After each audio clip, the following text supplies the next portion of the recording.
얼마 전에 그 아들하고 좀 오랫동안 대화를 한 적이 있었는데요. 그 아들이 갑자기 그런 얘기를 하더라고요. 예전에 한 5년 전인가. 그때 자기가 이제 방에서 이렇게 누워서 자는데 제가 막 오더니 이렇게 막 기도를 해주고 그 앞에서 막 울었다라는 거예요. 그래서 이 얘기 무슨 얘기 하려나 싶었는데 그날 밤에, 그날 아마 많이 혼났던 날이었던 것 같습니다. 제 아들이 저한테. 엄청 많이 제가 혼내고, 그리고 나서 제가 그 혼낸 게 너무 마음이 아파가지고 또 아들을 또 붙들고 그 앞에서 내가 너무 많이 혼내서 미안해 막 하면서 이렇게 막 울었다라는 거예요.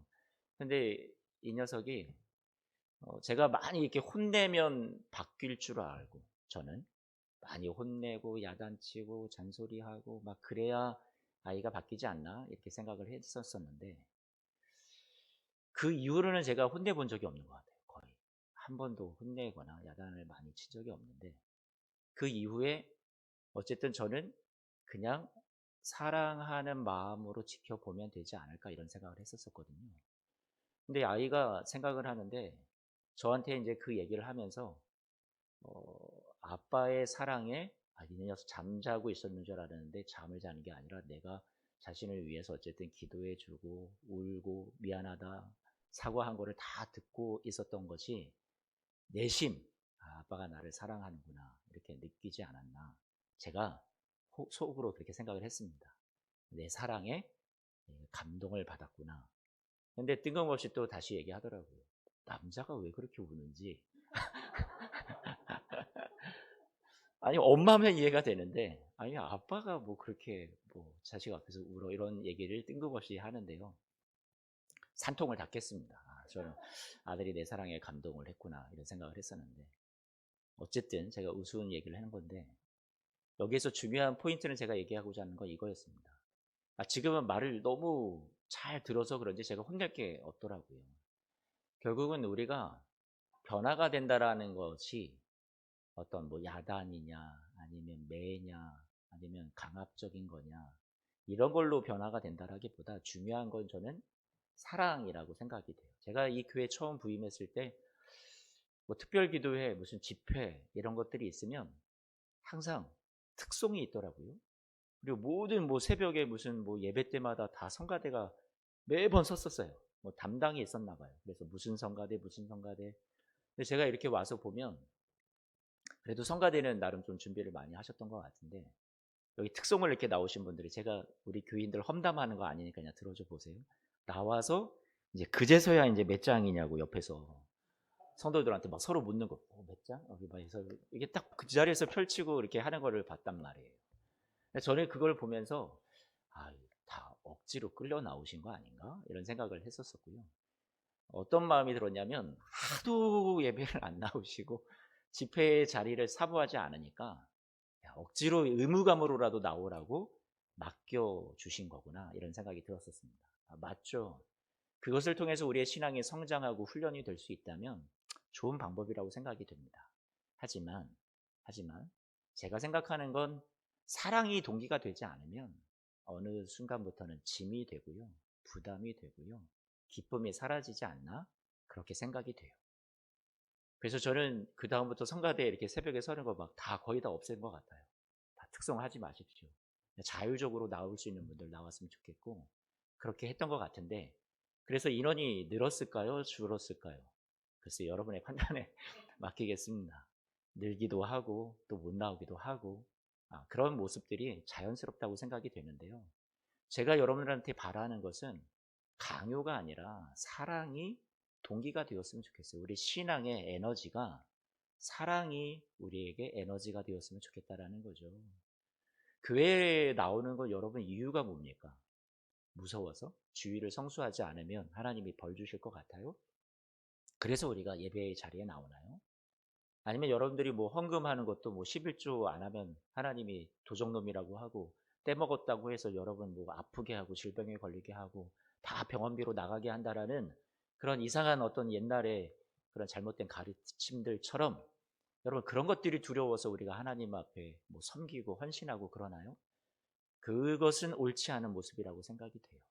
하나님이 우리에게 원하시는 것은 인격적인 사랑의 관계를 원하신다고 생각이 돼요.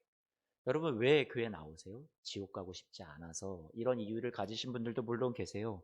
하나님이 두렵죠. 하나님이 무섭죠. 하지만 하나님을 우리가 무서워한다라는 것은 막 공포의 대상으로서 무서워한다라기보다 오늘 경외감을 갖는 거잖아요. 우리가 오늘 성가대의 찬양이 기묘라 모사라 이해가 되지 않는 하나님에 대한 뭐 원더풀 그리고 뭐 하나님이 정말로 우리에게 이렇게 사랑을 많이 베풀어 주시는데 우리는 자격이 없는데 와 도무지 그 사랑을 알 길이 없다. 경외감에서 그 찬양을 부르신 거잖아요. 그 이름도 그 보혈의 능력도 알지 못하던 우리에게 그분이 이 낮은 곳에 찾아오셨다라는 사실이 우리에게는 경외감으로 작동을 하는 거죠. 반응을 하는 거란 말이에요. 저는 그게 주님에 대한 두려움이라고 생각이 됩니다. 자신을 내어주시고 이 땅에 오신 주님 앞에서 느끼는 경외감. 나는 아무것도 아닌 존재라고. 내가 주님 앞에 뭘 해드렸는데 나 같은 것을 위해서 한없이 주님 앞에서 주님은 너무나도 사랑이 많으신 분이라는 걸 내가 느끼고 나는 한없이 주님 앞에서 낮아지는 거죠. 나 정말 아무것도 아닌데 이런 날 사랑하시다니. 저는 그게 두려움이고 그게 경외라고 생각이 돼요. 로마서 8장 1절 말씀에서 뭐라고 얘기하냐면 바울이 그걸 깨달았죠. 그리스도 예수 안에 있는 우리는 정죄함이 없는 거구나. 여러분 두려움 때문이 아니라 주님의 사랑에 감격하여서 여러분들이 주님을 경외하는 마음으로 주님을 섬기고 예배하고 그렇게 신앙생활을 하면 좋겠다라는 생각을 해봅니다. 강압이 아니라 심판이 아니라 하나님이 주시는 공포가 아니라 사랑이 여러분을 강권하여서 여러분의 신앙을 이끌고 갔으면 좋겠어요.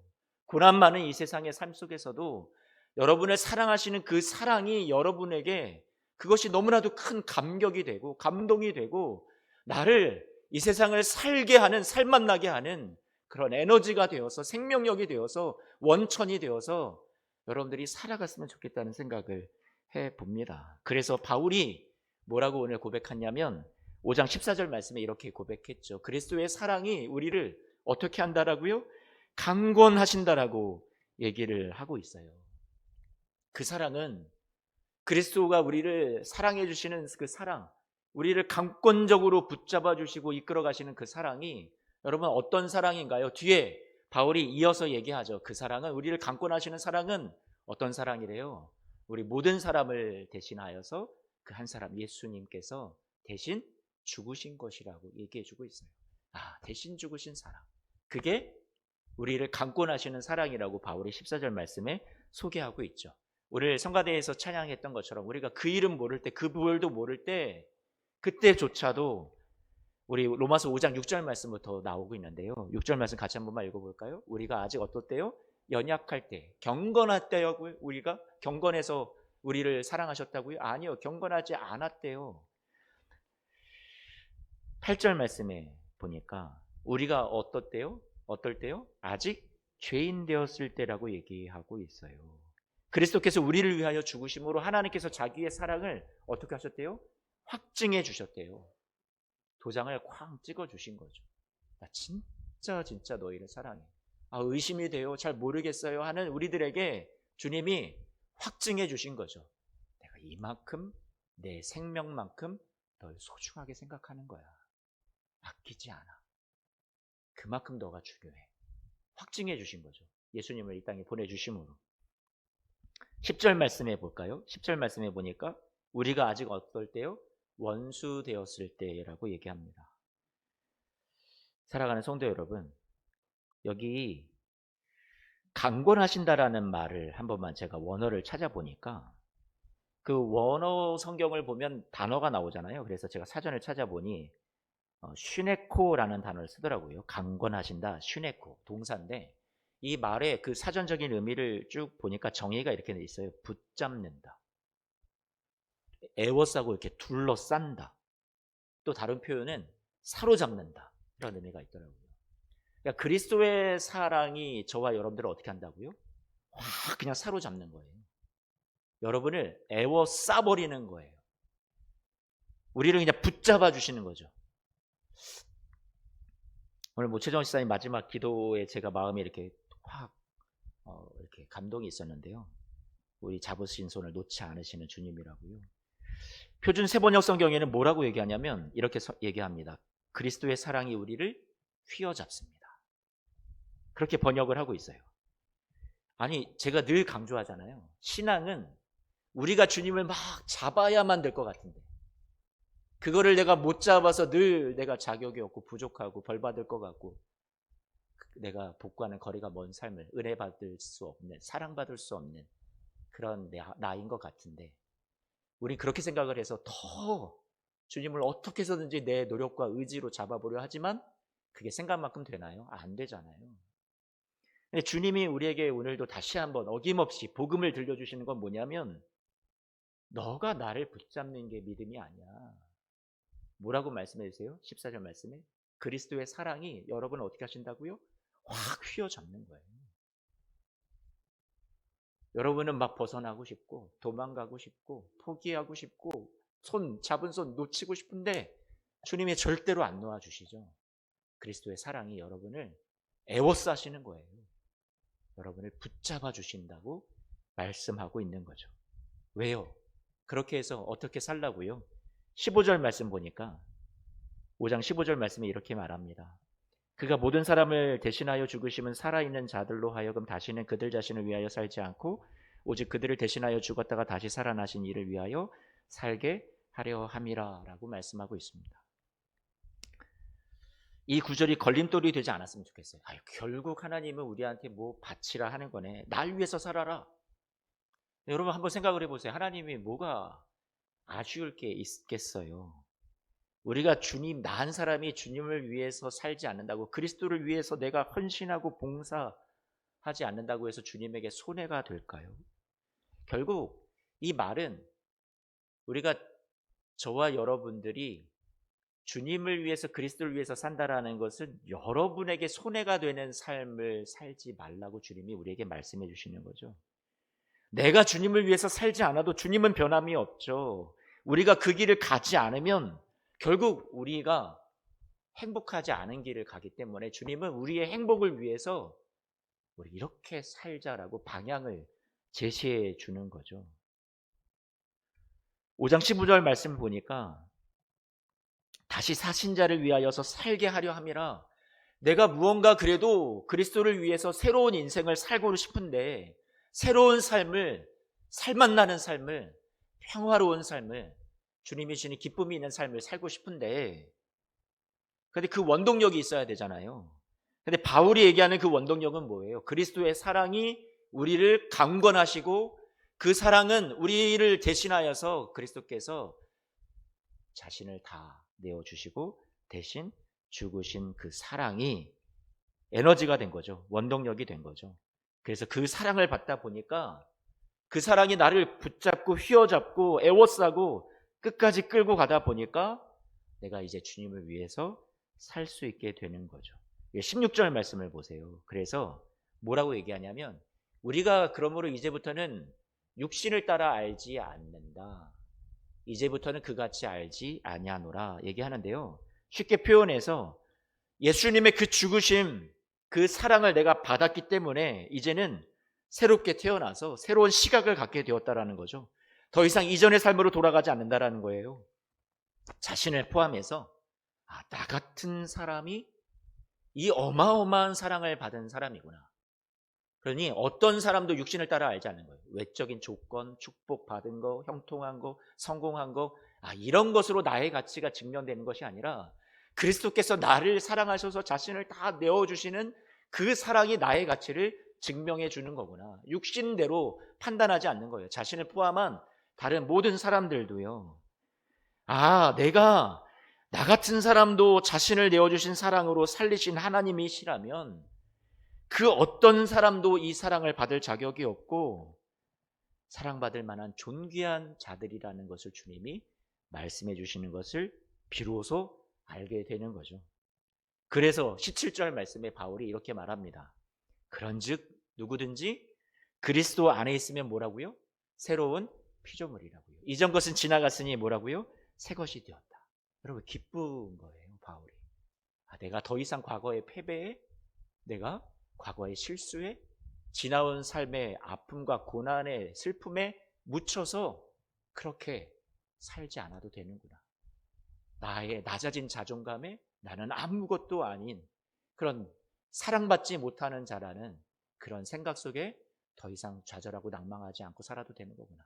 주님이 나 같은 사람을 이렇게 자신의 생명보다 더 아끼시고 사랑하시고 대신 죽으셨으니 여러분의 가치는 너무나도 크다고 성경이 얘기해 주시니까 바울도 자신이 그것을 깨닫다 보니까 나는 새로운 피조물이구나.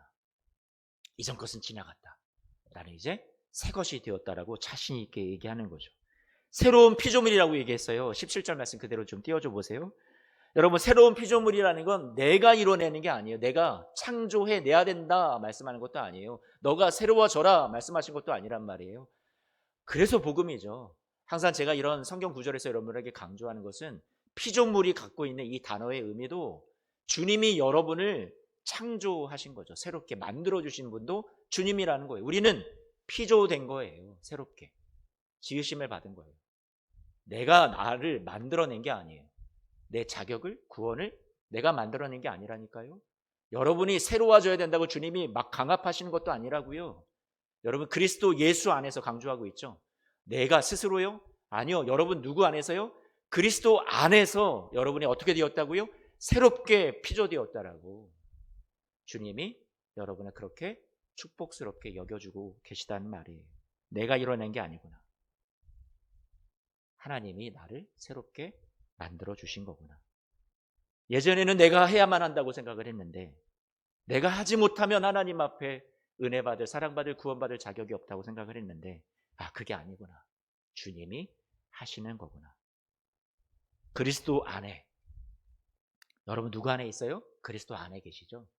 그리스도의 연합이 여러분을 살리는 거예요.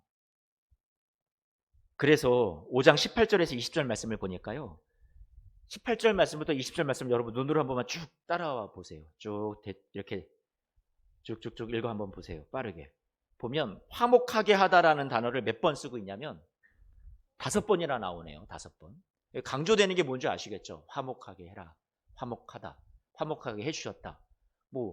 그러면 우리에게 주님께서 원하시는 것은 내가 너희를 위해서 이렇게 화목하게, 너희들 죄인이었고 원수였고 너희들은 그런 연약한 자들이었는데 내가 너희를 이렇게 화목하게 나와 하나가 되게 가까이 만들어 주었으니 이제 너희들 이런 것 좀 많이 했으면 좋겠어. 전도해, 나가서 용서하는 삶을 살아, 화목하게 하는 사명을 갖고 좀 제대로 살아봐. 하나님이 우리에게 어떤 이런 것들을 요구하시기 위해서 지금 이 말씀을 하고 있는 걸까요? 정말 주님이 원하시는, 우리에게 말씀하고 싶은 그 본의가, 저희가 뭘까요? 여기 화목하다라는 것은 어떤 의미를 갖고 있냐면, 이것도 제가 원문을 찾아보니까 카탈라소? 이거는 몰라도 돼요. 그런데 의미만 좀 알아두세요. 화목하게 하다, 이 단어가 어떤 사전적인 정의를 갖고 있냐면 교환하다, 맞바꾸다, 이런 의미를 갖고 있단 말이에요. 맞바꿨다. 주님께서 여러분에게 지금 화목하게 했다, 이걸 얘기하시는 것은요, 내 생명과 너를 맞바꿀 만큼 너 귀해, 이 얘기 하시는 거죠. 오늘 이 말씀에서 우리에게 뭐 해라 주님이 그걸 말씀하시기 이전에 자꾸 우리가 그 적용으로 가지 말고 주님이 우리에게 가슴 저미게, 우리에게 당신의 사랑의 목소리를 높여서 말씀하시는 것은 무엇이냐면 너 정말 귀해, 그래서 내가 맞바꿨어 말씀하신단 말이에요. 무엇을 맞바꿨어요? 로마서 5장 6절 말씀에서 5장 6절 말씀 좀 띄워줘 보세요. 여러분의 연약함을 주님이 다 가져가시고 당신의 강함을 여러분에게 주시는 거예요. 여러분의 경건하지 않음을 주님이 다 가져가시고 맞바꾸세요. 여러분에게 당신의 경건함을 주시는 거죠. 거룩을. 아니, 우리가 뭐라고? 다시요. 8절 말씀에 보니까 우리는 죄인인데 당신이 사랑으로 대신 죽으셔서 여러분에게 무엇을 주시냐면 의를 주셨죠. 9절 말씀에서 이렇게 말하잖아요. 우리가 그의 피로 말미암아 무엇을 받았다고요? 의롭다함을 받았다고. 맞바꿔 주신 거예요. 죄인인데 의로움으로 바꿔주신 거죠. 10절 말씀에 우리는 뭐였어요? 원수였어요. 그런데 우리는 지금 무엇을 맞바꿔 주셨어요? 자녀로. 주님이 우리의 신분을 맞바꿔 주셨어요. 더 이상 연약한 자가 아니에요. 더 이상 경건치 않은 자가 아니에요. 더 이상 죄인들이 아니에요. 더 이상 원수가 아니에요. 주님께서 맞바꾸어 주셨대요. 주님은 여러분에게 이 사랑을 알아다. 그리고 이 사랑을 안다라는 것은 너희가 그만큼 나에게 소중한 존귀한 자들이라는 것을, 사랑받기에 충분히 자격이 있다는 것을 알아다오 말씀하시는 하나님의 간절한 호소가 오늘 말씀에 담겨져 있습니다. 그래서요, 바울이 로마서 5장 5절 말씀을 보니까 바울은 이렇게 말합니다. 이 말씀, 로마서 5장 5절 말씀 한 번만 띄워줘 보실래요? 이 앞에는 환난은 인내를, 인내는 연단을, 연단을 소망을 이루는 줄 우리가 압니다, 이런 말씀이 나와요. 그러니까 환난 중에 막 너무 힘들고 괴롭고 지치는데 하나님께서 그 환난을 우리를 어디까지 끌고 가시는 거냐면 링크 되는 거죠. 환난은 인내를, 인내는 연단을, 연단은 어디까지요? 여러분을 계속해서 이끌고 가셔서, 환난이 끝이 아니에요. 인내가 끝이 아니에요. 연단이 끝이 아니에요. 하나님이 궁극적으로 여러분을 끝까지 모시고 갈 곳은, 이끌어 가시고 휘어잡아서 데려가실 곳은 어디예요? 소망이 우리에게 이루어지게 하는 그 자리죠. 그 결말을 하나님이 주시려고 끌고 가시는 거예요. 그런데 거기까지 가는데 우리가 내가 해야 된다라고 생각을 하면 너무 힘든데, 우리가 이게 과연 이루어질까? 내가 붙잡은 소망이 과연 나를 부끄럽게 하지는 않을까? 이거 거짓이었구나, 잘못된 거였구나, 부끄러움을 당하지는 않을까? 우리는 두려운데 그렇게 하지 않는다라고 바울이 확신하는 건 뭐냐면, 뭐 때문이래요? 내가 잘나서요? 내가 그것을 잘 해낼 수 있으니까래요? 아니요. 우리에게 무엇을 주셨대요? 성령을 주셨대요. 나는 안 되는데. 그래서 로마서 8장 26절 말씀에 이와 같이 성령이 우리의 연약함을 어떻게 한다고요? 도우시나니 말씀하잖아요. 여러분의 연약함을 도우시는 성령이 우리 안에서 계속 도와주시면서 뭘 깨닫게 하신대요? 같이 이 말씀 그대로 한 번만 띄워줘 보세요. 로마서 5장 5절입니다. 내가 하나님의 사랑을 부음받고 있구나. 그거를 누가 깨닫게 해주세요? 성령이 깨닫게 해주신다고 하는 거죠. 여러분, 인생에 굴곡이 있다가 힘들 때 성령이 여러분에게 알게 해주실 거예요. 하나님의 사랑이 나를 휘어잡고 그리고 나에게 부어지고 있구나. 그게 여러분을 힘들어도 살게 하는 에너지가 아닐까요? 생명력이 아닐까요? 말씀을 좀 정리하고 마칩니다. 우리가 새롭게 되는 것이 끊임없이 우리를 향한 하나님의 행위에 의해서, 하나님의 사랑에 의해서 일어납니다. 우리는 죄인이기에 하나님의 사랑을 거부할 때가 많지만, 그렇다 해도 하나님의 사랑은 지칠 줄을 모릅니다. 끊임없이 찾아와서 우리를 포위하십니다. 그래서 우리는 그 사랑의 방문을 항상 받는 자들이며, 결국 사람마다 이 사랑을 받아들이고 눈뜨는 것에 시간적인 차이는 있겠지만 끝내는 그 사랑에 눈떠가는 것이 저는 신앙생활이라고 생각을 하고요. 그게 우리의 믿음의 여정이라고 생각을 합니다. 우리가 믿음이 커진다라는 것은 내가 하나님을 위해서 무언가를 많이 했어, 그게 아니라 우리를 위해서 다 해주시는 그 하나님의 사랑, 이루어 놓으신 사랑, 앞으로도 우리를 위해서 이루실 그 하나님의 사랑을 우리가 계속해서 먹구름이 거치고 안개가 거치면서 우리의 고난이라는, 우리의 어둠이라는 것이 거쳐가면서 이전에 보지 못했던, 늘 있었지만 그 태양과도 같은 하나님의 사랑을 우리가 하나씩 깨달아가는 것이 저는 신앙의 여정이고 믿음이 자라가는 것이라고 생각을 합니다. 우리가 하나님과 화목하게 되는 것이 여러분 능동이에요, 수동이에요? 수동이에요. 하나님의 사랑이 강권하셔서 되는 거예요. 저는 간청하심이라고 보여집니다. 강권하신다라는 게 강압이 아니에요. 사랑의 호소죠. 하나님께서 우리에게 간청하심으로 우리가 그 사랑을 받아들이고 하나님 앞에 멋진 삶을, 새로운 피조물로 넌 존귀한 자야 말씀하시는 그 사랑을 가지고 여러분이 용기 내서 세상을 살아가라고 주님께서 자꾸 여러분을 부르시는 거죠.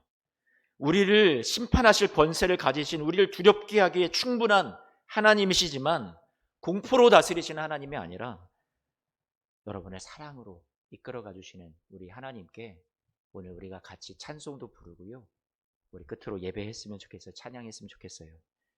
나의 죄와 하나님의 의를 바꾸어 주신 것, 죄를 알지도 못하신 예수님이 우리를 대신해서 죄가 되시고 우리를 하나님의 의가 되게 하신 것, 여러분, 그래 우리는 그만큼 존귀한 자들이에요. 내 안에서? 내 스스로? 아니요, 그리스도 예수 안에서.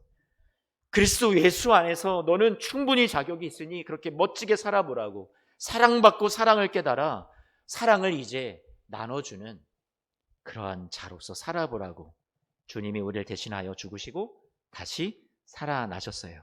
죽음이 끝이 아니라는 걸 우리가 부활을 통해서, 주님의 살아나심을 통해서 승리가 있다는 것을 알게 된 우리 성도님들이시라면, 이제는 우리가 이 세상의 고난으로 인해서 패배하고 좌절하고 낭망할 것이 아니라 여러분 자신의 모습에 대해서 실망하고 여러분 그렇게 자신을 존귀하지 못한 자로 여길 것도 아니라, 여러분 부족한 거 주님은 다 아시지만 그럼에도 불구하고 여러분을 생명을 내어줄 만큼 소중해 말씀해 주시는 우리 주님의 사랑 앞에, 여러분을, 그래서 그런 여러분을 위해서 인간으로 오시고 이 낮은 땅에 오셔서 우리를 대신해서 죽으시고 살아나셔서 우리를 존귀하게 높여주신 것을 생각한다면 그 사랑 때문에 오늘 일어나셔야죠. 우리가 삶을 살아가는 이유가 내가 아니라요, 내가 가진 자격도 아니라요, 내가 살아가고 있는 지금의 상황도 환경도 아니라 오늘 하나님의 사랑이라고 말씀해 주잖아요. 너는 정말 귀하다고, 가치가 있다고. 더 이상 패배하며 낙심하며 나 자신의 못난 모습만 보며 살지 마시고요, 그리스도 안에서 새로워진 여러분, 주님이 그렇다라고, 소중하다고, 존귀하다고 말씀해 주시니 다시 한번 용기 내셔서 삶의 힘든 자리에서, 고난의 자리에서 여러분 다시 한번 일어나시는, 버티고 또 견디며 이 믿음의 길을 하나님 사랑에 여러분들이 사로잡혀서 오늘도 하루를 걸어가 보시는 우리 성도님들 모두가 되시기를 축복합니다. 일어나서